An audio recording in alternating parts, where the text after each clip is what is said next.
Kozhikode rural police പരിധിയിൽ മയക്കുമരുന്ന് കേസുകളുടെ എണ്ണത്തിൽ വൻ വർധന. 2020 മുതൽ 26 ജൂൺ വരെയുള്ള കാലയളവിൽ മാത്രം വിവിധ പോലീസ് സ്റ്റേഷനുകളിലായി മയക്കുമരുന്ന് കടത്ത്, ഉപയോഗം, കൈവശം വയ്ക്കൽ എന്നിവയുമായി ബന്ധപ്പെട്ട് 4842 കേസുകൾ രജിസ്റ്റർ ചെയ്തു. എന്നാൽ ആയിരക്കണക്കിന് കേസുകൾ രജിസ്റ്റർ ചെയ്യുമ്പോഴും വിചാരണ പൂർത്തിയാക്കുന്നതിലും തുടർ നടപടികളിലും വലിയ കാലതാമസം ഉണ്ടാകുന്നത് സമൂഹത്തിന്റെ ആശങ്കകൾ ബാക്കിയാക്കുകയാണ്.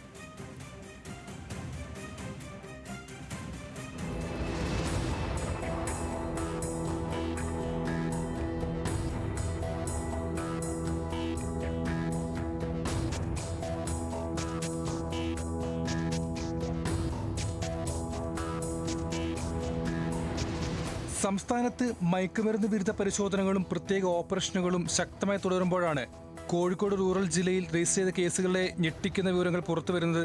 ഔദ്യോഗിക കണക്കുകൾ പ്രകാരം 4842 മയക്കുമരുന്ന് കേസുകളാണ് കഴിഞ്ഞ 6.5 വർഷത്തിനിടെ രജിസ്റ്റർ ചെയ്തത്. ജില്ലയിലെ റൂറൽ പോലീസ് പരിധിയിൽ മാത്രം രജിസ്റ്റർ ചെയ്ത കേസുകളുടെ കണക്കാണിത്.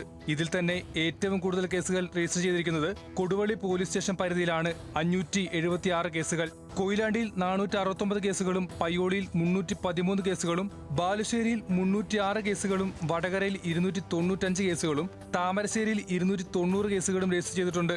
എന്നാൽ രജിസ്റ്റർ ചെയ്യപ്പെടുന്ന കേസുകളുടെ എണ്ണത്തിന് ആനുപാതികമായി വിചാരണ നടപടികളോ ശിക്ഷ ഉറപ്പാക്കലോ ഉണ്ടാകുന്നില്ല എന്നത് ഗൗരവമുള്ള പ്രശ്നമാണ്.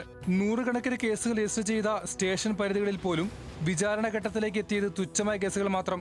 ലഹരി മാഫിയക്കെതിരെ കേസെടുക്കുന്നതിനൊപ്പം സമയബന്ധിതമായി കുറ്റപത്രം സമർപ്പിക്കാനും വിചാരണ പൂർത്തിയാക്കി കുറ്റവാളികൾക്ക് ശിക്ഷ ഉറപ്പാക്കാനും പോലീസിനും പ്രോസിക്യൂഷനും കഴിയുന്നുണ്ടോ എന്ന് സംശയം ജനിപ്പിക്കുന്ന വിവരങ്ങളാണ് പുറത്തുവരുന്നത്.